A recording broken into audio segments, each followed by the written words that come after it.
నమస్కారం అందరికీ. తిరుచెందూర్ సుబ్రహ్మణ్య స్వామి టెంపుల్ ఇది. ఉదయం సూర్యుడు ఇంకా పూర్తిగా ఉదయించక ముందే తిరుచెందూర్ శ్రీ సుబ్రహ్మణ్య స్వామి ఆలయానికి చేరుకున్నాం. ఆ సమయంలో అక్కడి ప్రశాంతతను మాటల్లో చెప్పడం నిజంగా అసాధ్యం.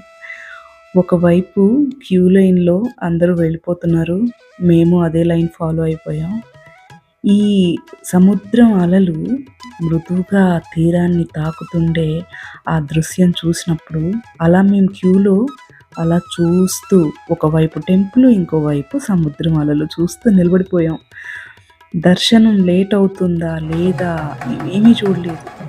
ఇలా భక్తి పారవస్యంతో వచ్చే జనాలను చూసుకుంటూ ఆ గోపురాన్ని, సముద్రాన్ని చూస్తుండిపోయాం అలా మర్చిపోయి.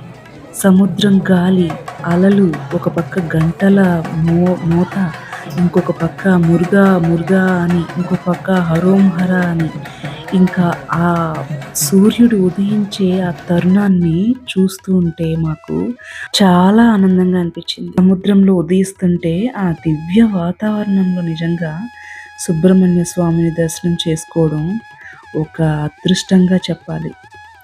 ఇంకా దర్శనం అలా చాలా బాగా జరిగింది. బయటికొచ్చాం. ఆలయం వెనకాల సముద్రం అనమాట ఇది. ఎంత హాయిగా ఉందో అలా చూస్తుంటే మార్నింగ్ అందరూ మురుగా మురుగా హరోం హర అని నామస్మరణ చేస్తుంటే అనిపించింది. చల్లని గాలికి, ఆ ప్రశాంతతకి మనసులో అలసటంతా కరిగించేసాయి. పొద్దున్న లేసామనే భావన కూడా లేదనమాట.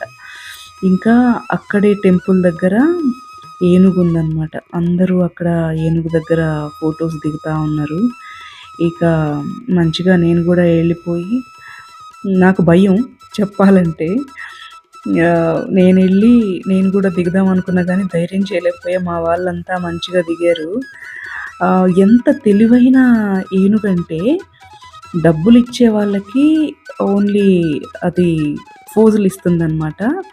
ఒకవేళ ఫొటోస్ తీస్తుంటే అది అసలు రియాక్ట్ అవుతుంది. ఫొటోస్ తీయకూడదనమాట. దానికి తెలుసు. అంత ట్రైన్డ్ అనమాట.